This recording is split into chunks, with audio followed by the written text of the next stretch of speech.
제일 대표적인 게 어두운 데서 촛불 하나 켜놓고 막 이렇게 찡그리고 보는 거. 그렇죠. 그러면 동자가 커지면서 눈에 분명히 뭔가 손상이 올 수도 있고 조절력 같은 게 약간 마비가 오기 때문에 시력이 좀 나쁘게 나올 수도 있었고요.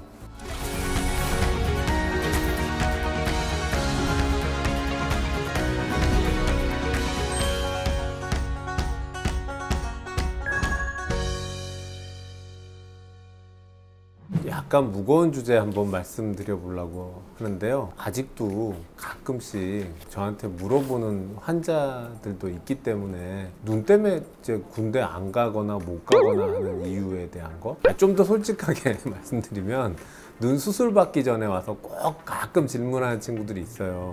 선생님, 이거 수술 안 하면 저 군대 면제받을 수 있지 않나요? 요즘 기준으로는 제가 명확하게 말해줍니다. 눈 가지고 군대 면제받을 일은 없어. 불편하면 그걸 고치기 위해서 수술을 하거나 뭐 안경을 끼거나 하더라도 눈이 나쁘기 때문에 군대 면제받을 거니까 일단 나쁜 채로 가보겠다, 이거는 그렇게 현명한 건 아니야 라고 꼭 설명해 주거든요. 근데 사실 아마 유튜브나 어디든 검색하시면 많이 나올 거예요. 뭐 군대 면제받는 방법, 뭐 시력편, 뭐 어쩌고저쩌고 가지고 당연히 있을 겁니다. 저희가 어렸을 때도 있었습니다. 제일 대표적인 게 어두운 데서 촛불 하나 켜놓고 막 이렇게 찡그리고 보는 거. 그렇죠. 그러면 동자가 커지면서 눈에 분명히 뭔가 손상이 올 수도 있고 조절력 같은 게 약간 마비가 오기 때문에 시력이 좀 나쁘게 나올 수도 있었고요. 그 가성근시라는 게 있거든요. 가성근시라는 게 뭐냐면 잠깐 가짜 근시를 만드는 거예요. 또는 근시가 있더라도 도수가 조금 높게 나오게 하는 거. 그게 이제 어두운 데서 뭐 촛불 같은 걸 본다든지 또는 뭐 쉬지 않고 뭐 10시간 동안 컴퓨터 게임을 계속 한다든지 뭐 이런 방식으로 눈을 혹사시키는 거겠죠. 자, 그렇게 하면 정말 안경 껴도 잘 안 보여요. 근데 안과 검사를 받으러 가면 쓰는 약이 있습니다.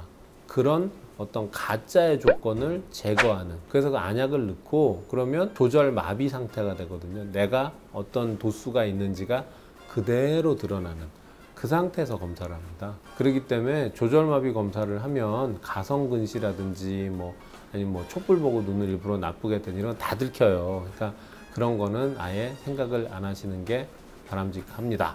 그거 말고도 뭐 한쪽 눈만 계속 쓴다든지 심한 경우는 뭐 당시에 한쪽 눈만 시력 교정 수술을 받고 가서 두 눈의 차이가 많이 난다, 이런 걸로 뭐 급수를 낮춘다든지 뭐 이런 일도 사실 있었어요. 병무청 홈페이지 들어가시면요, 안과 검사와 관련돼서 45가지의 복잡하고 세밀한 신체 검사 등급 기준, 뭐 검사 방법 등이 자세히 나와 있고요. 옛날처럼 이렇게 단순하지 않아요. 뭐 하여튼 빛을 이용해서 본인이 조절하거나 사기치지 못하게 검사로서 객관적으로 다 합니다. 옛날과 달리 한쪽 눈을 수술해서 두 눈이 동일하지 않다, 그걸 부동시라고 하는데 그런 경우는 다 걸립니다. 왜냐하면 지금은 각막 지형도 검사 같은 거를 병무청에서 다 하기 때문에 수술한 눈과 그렇지 않은 눈의 모양이 정확하게 다 차이가 나는 게 나오기 때문에 그렇죠. 그래도 눈이 정말 나쁜 사람들도 있을 수 있잖아요. 실제로는 맨눈이 아니라 콘택트 렌즈든 안경이든 낀 상태에서의 눈을 기준으로 해요. 그러니까 나 눈 나쁘다, 맞아요. 근데 안경 끼면 잘 보인다, 그럼 병사 판단에서는 좋은 눈인 겁니다. 예. 그러면 안경이 엄청 두껍고 고도근시다, 자, 그것만 갖고도 부족해요.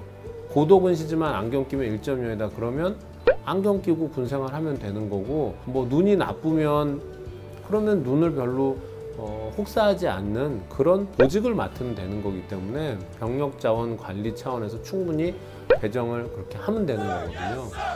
근데 일반적으로는 만약에 뭐 어렸을 때 다쳤다거나 아니면 고도근시, 난시, 뭐 질병 등으로 인해서 한쪽 눈 시력이 0.6보다도 낮은 경우, 이제 대개 그런 경우 우리가 약시라고 해요. 한쪽 눈 1.0, 한쪽 눈 0.9 이런 건 약시라고 잘 안 하고요. 그렇게 되면 이제 4급 정도 나옵니다. 한쪽 눈은 1.0이라 하더라도 반대쪽 눈이 교정 시력, 안경 끼고 0.6 아래가 되면은 4급 나오고요. 0.2도 안 되면 5급 나오는 걸로 알고 있어요. 근데 사실 한쪽 눈 1.0에 한쪽이 0.2다 그러면 그럼 운전하기 더 힘들 겁니다. 입체시도 안 되고, 그 다음에 운전면허 적성검사 하러 가도 그 정도는 그대로 체크가 되잖아요. 이게 병무청이 행정기관이니까 경찰청, 그 다음에 도로교통안전공단 이런 데랑 전산망으로 연결이 다 돼 있거든요. 막 이상한 방법으로 반칙을 써서 속이거나 하는 것은 어렵습니다. 자, 그런데 실제로 정말 눈을 다쳤다든지 뭐 해서 약시가 있을 수가 있겠죠. 근데 자, 사시가 있거나 이런 경우는 어렸을 때 수술을 받았을 수도 있고, 정말 약시가 있다면 그럼 눈이 안 보이는데 병원에 한 번도 안 가보고 있다가 처음으로 신체 검사할 때 병무청에서 발견될까요? 아니겠죠. 그래서 대개 16세 이전에 병원에 가서 진료를 받거나 한 기록들이 있게 마련이에요. 신체 전체가 다 건강한데 눈만 많이 안 좋아서 군대가 아예 면제가 되는 그런 등급까지 발급되지는 않습니다. 혹하는 마음에 뭐 이상한 생각을 알아볼 수도 있는데, 자, 그렇게 하지 마시고 부모님 지키고 또 친구들 지키는데 복무하는 거 자랑스럽고 떳떳하잖아요. 예, 그런 차원에서 차라리 눈 고치고 가세요.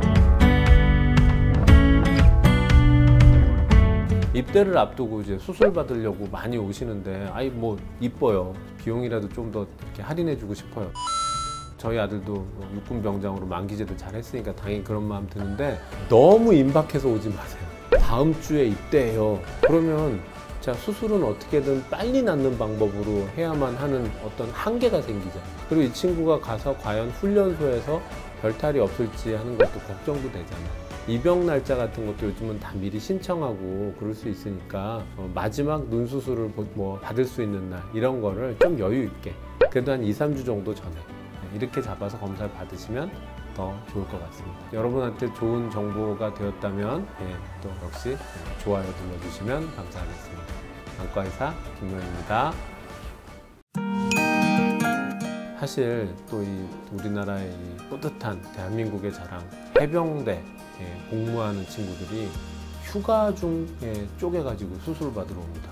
그래서 왜? 라고 물어보면 좀 더 땀 안 나게 달릴 때 불편 없이 하고 싶지 말입니다. 막 이래요. 기특해요. 근데 사실 스마일 같은 경우는 수술하고 다음날 땀나는 운동을 해도 됩니다. 씻어도 되고, 그리고 아까운 휴가 그렇게 많이 날리지 않고 일상생활을 할 수 있기 때문에 큰 문제 없이 가능한데, 만약에 그 짧은 휴가 동안에 뭐 그것도 연평도나 백령도 뭐 이런 데 근무하고 있어갖고 배 타고 오가는 시간도 한참인데 그 중에 며칠을 라섹이나 이런 것 때문에 아프게 막 시간을 날려야 하고, 안약도 오래 넣어야 되고, 가서 잃어버리거나 그러면 보낼 방법 없고, 이러면 좀 답답하잖아요. 그러니까 휴가를 이용해서 수술을 받는 경우에는 좀 회복이 빠른 수술을 할 수밖에는 없어요. 그러면 눈이 좀 덜 나쁜 사람만 가능하겠구나, 이런 정도는 좀 기억을 해주시면 좋겠습니다.